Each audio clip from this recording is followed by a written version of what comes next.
มันงามบาดนี้เฮ้ยชื่อไว้ได้ของตัวเองปลูกนะรักษาไว้เด้อจุดแล้วบดนี้คนออกเด้อคนออกไปเฮ็ดฟืนเนาะอันนี้มันน้ำรุ่นเยอะเนี่ยพ่อมันก็มันยากเลยนะยากอยู่ตอนนั้นขึ้นมาเทปอิฐเนาะมันก็ประมาณ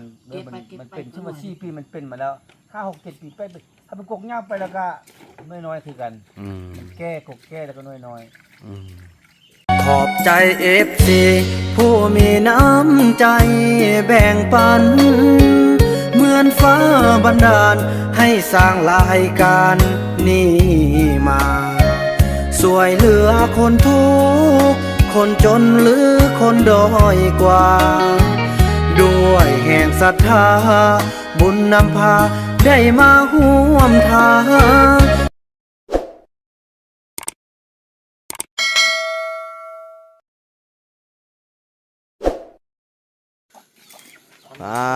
โทษทำงานแต่เช้ากันเลยสบายดีท่านผู้ชมกันเนาะถือว่าคลิปนี้เป็นคลิปหนึ่งที่บ่อเฟืองและกระทังเคยไรเนาะจะเอาเบียร์ไม้มาปลูกเนาะที่ว่าได้นะครับการช่วยเหลือจากยาแม่เจียวอนเฮาพี่น้องเนาะจำนวน20เบียร์แต่ว่าตายไป1เบียร์พี่น้องเอ้ยเนาะพ่อนี่พ่อเพิ่นอยู่พูนพี่น้องเนาะ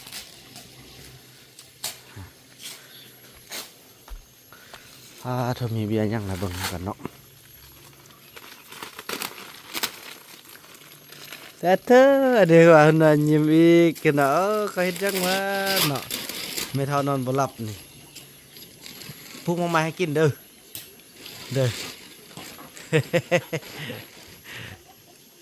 เอ้พี่น้องเลยเนาะ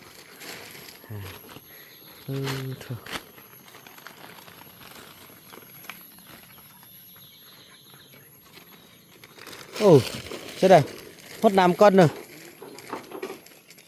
ไอ้เฟืองเป็นคนหดน้ำก่อนอุ่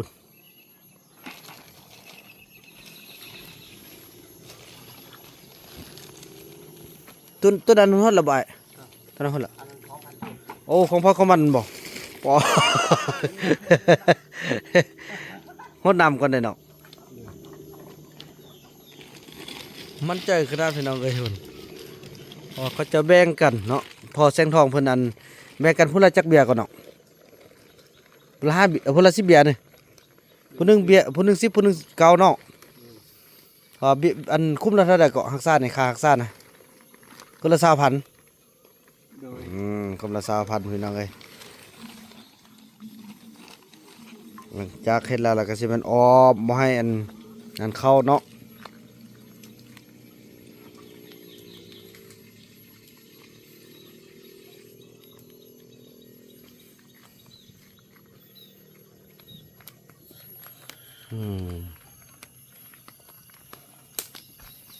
ถูกเลยบาทนี่อันนี้จะได้ปะไว้ดีๆก่อน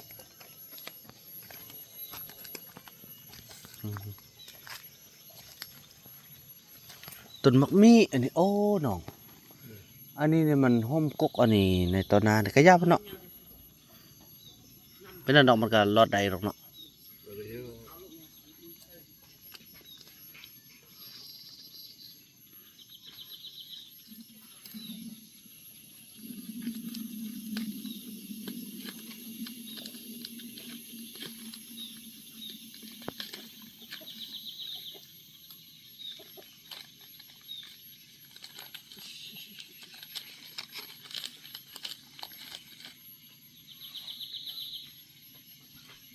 บ่พระโคตรเอาดอกมันลึกแล้ว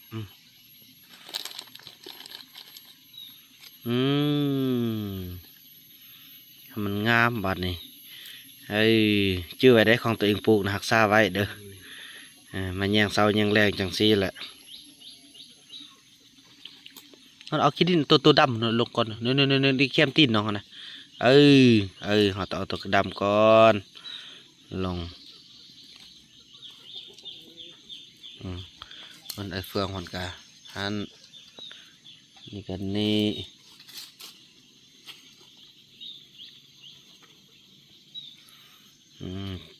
ตึมตึม2 ปีนี่ได้กินแล้วนี่นะ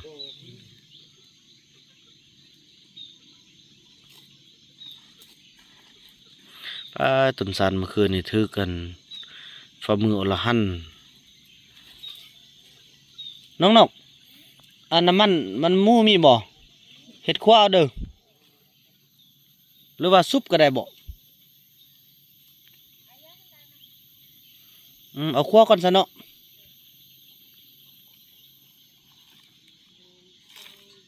ส่งเอามาไฟมาสักวันว่า เนาะเหยียบมันแน่นเด้อเหยียบมันแน่น เอาหนมขึ้นอย่างนี้เอาขึ้นตาค่ะเพราะว่าผู้สูบยามีปัญญาไอ้ออกเลือดเกี่ยวเลือดยังพูด คุณว่านะเท่านี้ได้ เอา เนาะ มาขึ้นสองคนกินเราหมดขนาดสองปังไง โอเค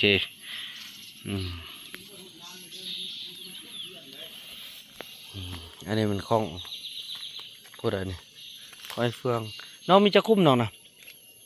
เดี๋ยวนี้ คุ้มเดือนนี่นะน้องกดอ่ะอันนั้นไอ้เฟืองหมด แล้วเราขึ้นมาก่อนดิ โอ้ ค่อยซื้อหมดแต่นั้นนะ โอ้มันฮับหมดเลย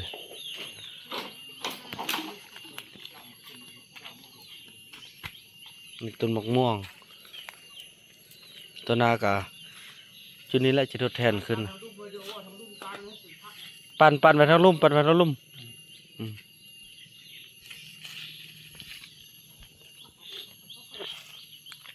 โอ้อันนี้นี่จะบริจุดแล้วบริคนออกเด้อคนออกไปเฮ็ดฟืนเนาะ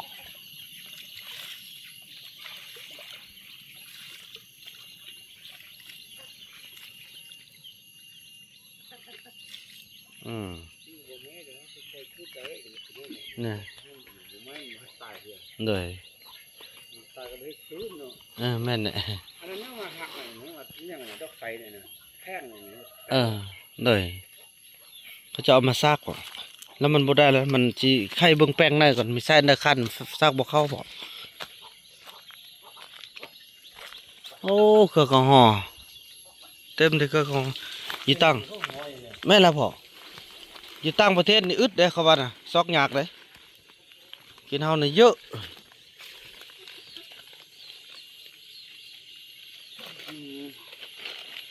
อันนี้เอากุ้งหมกมีก่อนบอกบ่ได้พูดเลยนะเป็นได้เนี่ย มันมีใหม่มาสันพอ มันเลยอันนี้มัน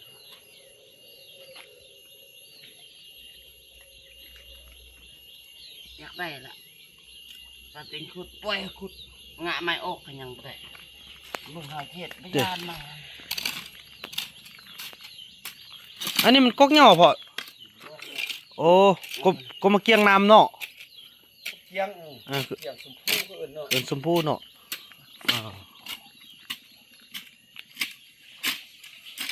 ดื่มบ้องเลยอันนี้เขาเขาอยู่ข้างหน้า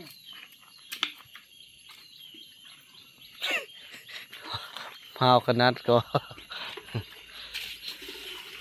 ลุกขึ้นมานึ่งข้าวแต่งกินเรียบร้อยแล้วพี่น้องเลยโอ้ข้าว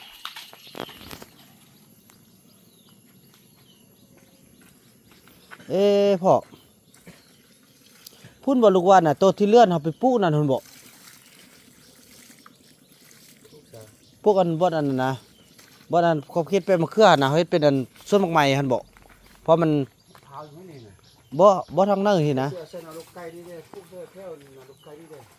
เออ เป็นหุ้มตามเท่านี้ให้ไก่เป็นหุ้มเลย เออ เลือดจะคือเอาแปลวมันไปไกลมันมีหุ้มน้ำนะ เอาบัวเท้าอันนั้นเนาะเคยเห็นนี่เคยเห็นมันมีตัวอันนั้นเลย หนุ่มดิเซนี่ น้ำ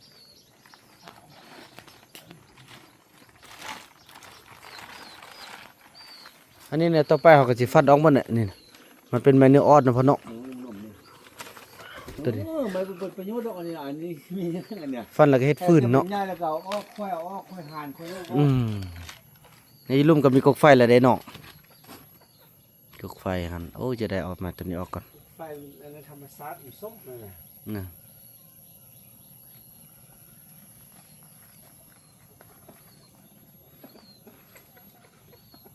ไอ้หมองนมๆนี่แหละคนสิปลูกอันคนสิดึงหน่อยสิขึ้นดี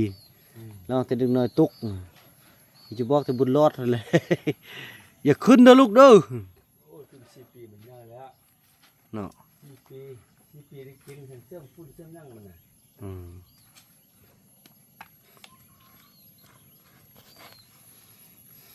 อืม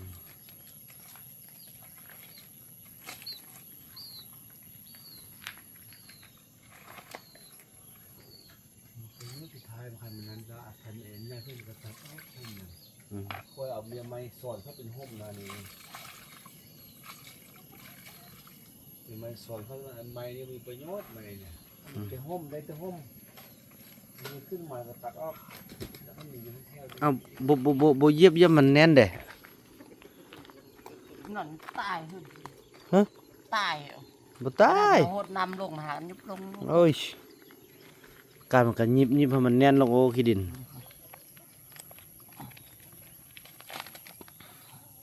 สะอ้อนแต่ไก่พอเลี้ยงแพ้ดี เอาใครมันกล้วยเรื่องนี้เฮาบ่ควรหัวห้างบ่ควรนะ อืม ใส่สายเนี่ย เมื่อกี้ก็สว่ามีทางคันเทิงมันโทรมาเบิ่งเวียกมื้อวันศุกร์เพิ่นสิลงมากวดเวียกอีกครั้งก่อนสิจัดงาน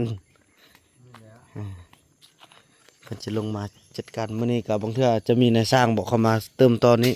แล้วก็ทางห้องน้ำเริ่มมาโทรแจ้งแล้วเมื่อวานเนี่ยบอกให้เร่งให้เด้อว่ะโอ้โถไอ้เฟืองนี่ได้เงินไล่โอ้เคยไล่ได้คุ้มเดียว เฮ็ดเวียกไว้นี่นะไว้จกไว้อีก โอ้บางคนเนาะเชื่อกินซ้ำเราบ่หมดเด้อ เนาะ เสียเตรียมมาคืนมาจิจับมือป้า โอ้ย เข้าสุดใจเขาว่าจริงโอ้ คันแม่นแท้กะ มันมีโบราณว่าทำดีได้สัวแต่จริงมันบ่แม่น แม่นทำดีก็ได้ดีหั่นแหละอืม โอ้ บางเทื่อก็บางเทื่อก็ยอมรับตัวเองได้ก็ได้ ไปยกไปใหญ่เขาบ่ต่อยเขานั่นก็แล้วมิด เออ ซื่อเนี่ยอยู่ซื่อๆเนี่ย นี่ ต่อเขาต่อว่าต่อเฮ็ ตัว ด นี้ บ่ ไป เอ ท อ ำมาในถ้ำเนี่ยงูบ่ได้เว้าแหละ อันนี้พ่อไปต่อเขาแม่เขาอีพ่อนี่ต่อลูก เออแม่นแหละบ้าเบิ่งแท้เมื่อวานนี่ก็สิมีแท้หั่นแหละมาเบิ่งแล้วมีแท้หั่นแหละ แต่คนเฮาเนี่ยมันตัวเนี่ยมันว่ามันบ่เฮ็ดหยังน่ะบ่ต้องยานเสียหน้าเป็นบทเรียน ก็ยอมรับเด้อโอ้ เอาดำเลย เว้าเท่าใดก็โกงกันหมดเนาะจะไปเว้าเฮาก็เห็น แล้วมันปกอันพูด ตัดหญ้าเป็นบ่ เป็น ที่ทำไมเขาเครื่องมาตัด อืม เชี่ยจำดินนี่ได้บ่ตัดหญ้าแล้วเขาเชี่ยบ่ แล้วลูกสิแล่นออกไปซื้อน้ำมันหาเด้อ จับบ่ได้จับต้น ตัดเนี่ย เขาจับไปเดียวซะ เอาส่งที่บังลูกคืออ้อยนั่นแหละมีแหละ อยู่บ้านจักสตินก็จับตำน้อยแล้วจับตำยาก็จับตำน้อยแต่เขาจับ โอ้ย จับไปจะได้ โหได้อาชีพตัดหญ้าส่วนนี่ อืม มาเสียเหลี่ยม ไม่ใช่จำที่นี่ เนี่ยปฏิเสธว่าเบิ่งแล้วก็สิแม่นแท้ก็บ่แม่นก็บ่เว้าดอกจุดนี้น่ะ เขาเบาดอก อืม ยกมันยกไปจับไปทีนี้คนซ้ำนี่กำลังดื้อ โอ้ถอยจุกเถอะโอ้อยากสัมผัสโอ้มาใกล้เมียดนแล้วอะ มาเบิ่งแล้วอยากโอ้ยอยากว่าไปเอาล่ะก็สิเป็นบทเรียนเราบัดนี้ตะกี้นั่นจับอีติ๊กด่าได้ติ๊กมาฟ้องลูกพี่น่ะ เออ เราบ่ต้องเฮ็ดมันก็เราก็นายเลยแล้วก็แล้วไป แล้วก็ยังบ่ลาบเถื่อเจอครั้งที่2หนูรายงานหนูเจ้าจับเหี่ยว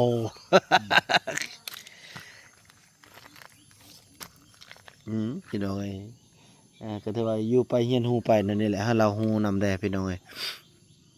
ก็คือเนี่ยเขาคือกับเขาดนแบบสร้างสิว่าแหละ เขาอยากเฮ็ดได้หรอเขาเฮ็ดอยากไปได้เขาก็ไปนั่นแหละพี่น้องเอ้ยโอ้นกพุ่นสะอ้อนนี่พออยู่ในป่านี่เนาะแบบเย็นดี ตัด อ่า ซื่น เอาไปบานคือระบบสิลึงแล้วลูกเดี๋ยวนี้นะ เป็นห่อน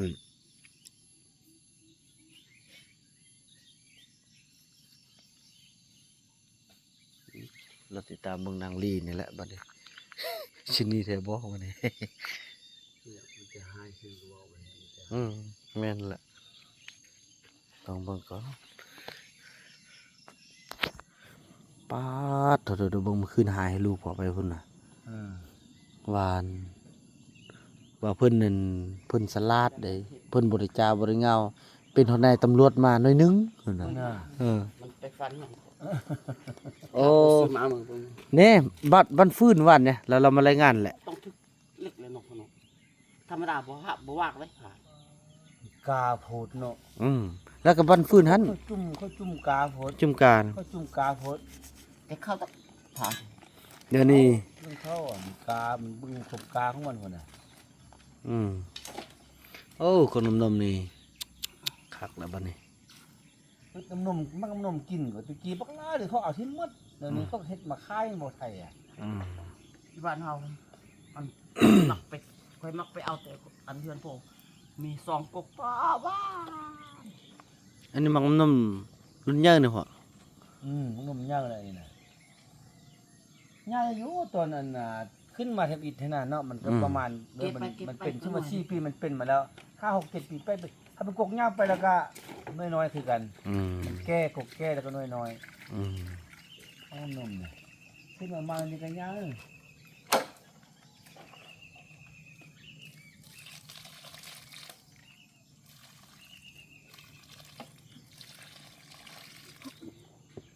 จบภารกิจ สู่เขาไม่เสียใส่กันได้สู่เขาไปเนี่ย บ้านพอ เอาให้เนี่ย สบายไป อันนี้นี่ว่าคักเนาะพ่อเนาะเฮ็ดบอลอันไว้ให้มันได้2ชั้นนู่นน่ะเนาะมันลกอันบอลอันฟักไข่นั่นเนาะ ต้องนอกเฮ็ดอันนี้นะนอกพี่บ่นางถ้ามันกลมตัวนี้บ่ ลูกก็ว่านั่นน่ะ เอากลมตัวนั้นต้นนั้นกลมมานี้ คันบ่กวมเนี่ยก็เข้าบ่ได้อีกเนาะนั่นน่ะได้กวมน่ะ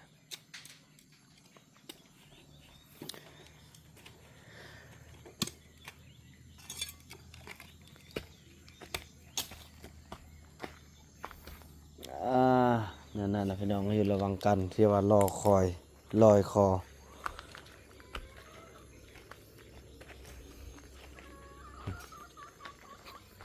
ถ้าวันนั้นพี่น้องคลิปนี้บ่าวบ่นำขออนุญาตจบคลิปกันซ้ำนี้ก่อนเนาะแล้วพบกันใหม่ในคลิปต่อไปเด้อคลิปนี้บ่าวบ่นำขอกล่าวคำว่าสบายดี